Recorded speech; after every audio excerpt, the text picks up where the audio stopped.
Lepo pozdravljene, drage gledalke, dragi gledalci. Danes v Marijini šoli življenja s patrom Tonijem stopamo ob Marijo pod križ.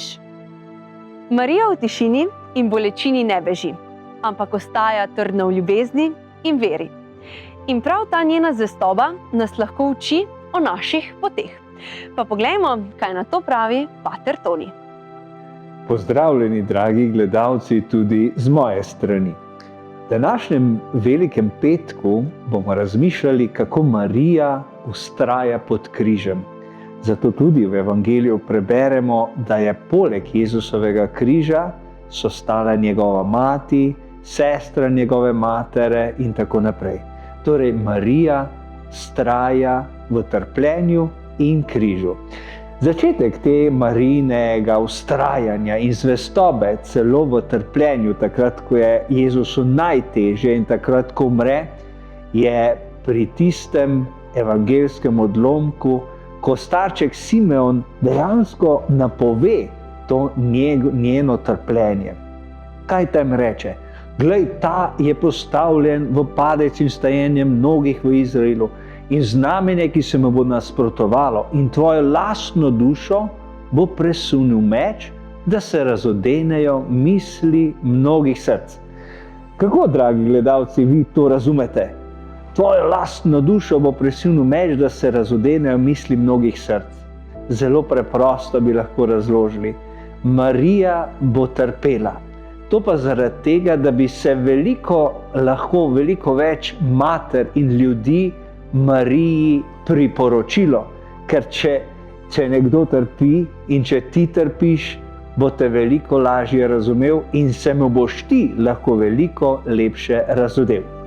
Torej, Marija nam preko svoje življenjske zgodbe odgovarja na naša življenjska vprašanja. To se sliši kar precej učeno, ampak boste videli, da sploh ni. Naj vam povem eno zgodbo iz resničnega življenja, pa boste videli, kako res Marija odgovarja na naša življenjska vprašanja. Ko sem bil še v bolnici kot bolniški duhovnik, sem spremljal eno družino, ko je umiral 13 let star Jakob. In ko je bil sem tudi zraven pri smrti, in ko mi je mamica ob smrti Jakoba rekla: Gospod župnik, nobena vaša beseda, nobena beseda me ne potolaži. Edina tolažba je to, da je tudi Marija držala svojega mrtvega sina v naročju. Zdaj pa verjetno lažje razumete to, kako Marija odgovarja svojo življenjsko zgodbo na naše življenjsko vprašanja. V tej mamici je to bila izredna tolažba in zato nam je Marija lahko na križevem potu in ob smrti zelo blizu. Kakšna je torej Marijina drža pod križem in v trpljenju? Prav gotovo je tukaj zvestoba in vztrajnost. Marija ne zapusti Jezusa tudi v trenutku največjega trpljenja. Ostaja ob njem, kar simbolizira brezpogojno ljubezen in tudi materinsko predanost. Tukaj ji čisto človeška materinskost zelo pomaga vztrajati. Potem Marija je zelo sočutna. Dejansko ona fizično ne trpi, ampak dejansko, če tako gledamo, pa začuti tudi to duhovno trpljenje svojega sina. In v duhovnem življenju, v krščanski tradiciji, Marijo večkrat imenujemo kar mater dolorosa, se pravi žalostna mati, saj trpi skupaj z sinom. Potem je Marija pod križem tudi zgled vere. Marija tudi v najtežjem trenutku zaupa v Božji načrt. Njena drža spodbuja nas vernike, da ostanemo trdni v veri kljub trpljenju. Zato, ker je to tudi upanje, ker imamo mi upanje. In še zadnja stvar, ki se mi zdi pri Mariji, ta tiha prisotnost. Poglejte, Marija nič kaj dosti ne govori v Evangeliju in tudi na križevem potu in takrat, ko vztraja z njim celo do velikega petka in v njegovi smrti, v Jezusovi smrti. Torej ena taka tiha prisotnost.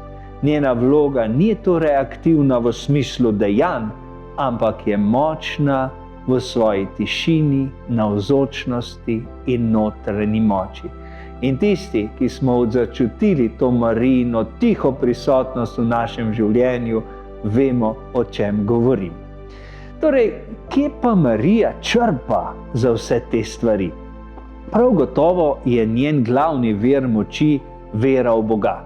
Marija trdno zaupa, da ima vse, kar se dogaja, smisel v Božjem načrtu. Zato ona že od vsega začetka ponavlja ta zgodi se. Ta vera ji daje tudi notranjo trdnost in tudi nas spodbuja, da se utrdimo v tem notranjem človeku, da je ta vera, naša vera, tudi naša trdnost. Potem Marija sprejema Božjo voljo. Že prej v življenju je rekla svoj da Bogu ob oznanjenju in to zvestobo ohranja tudi v najtežjih trenutkih. Potem prav gotovo je vir njene moči za vztrajanje tudi globoka ljubezen. Njena materinska ljubezen do Jezusa ji daje tudi pogum, da ostane ob njem do konca, kljub bolečin. Ostali apostoli, razen Janeza, so se razbežali, ona pa vztraja. Torej, ljubezen premaga strah. In tukaj je lahko tudi za nas ena spodbuda, da sprejemamo Božjo ljubezen in da prosimo za ljubezen, ki bi premagala strah. Potem je naslednji vir njene moči, je notranja moč in ponižnost. Marija je ponižna in s tem da prostor Gospodu in tudi Gospodovi moči. In pa kot zadnje je žena upanja. Čeprav je trenutek strašen, Marija dejansko ohranja eno upanje, da trpljenju oziroma da trpljenju, vidi v trpljenju tudi smisel in ve in upa, da trpljenje nima zadnje besede. Zato torej Marijina moč ne prihaja iz zunanjih okoliščin, ampak iz vere, ljubezni in zaupanja. In to drži Marijo pokonci tudi pod križem. Naj bo torej Marija naša spremljevalka, tista tiha spremljevalka, in naj Marija na križevem potu odgovori tudi na kakšno naše življenjsko vprašanje.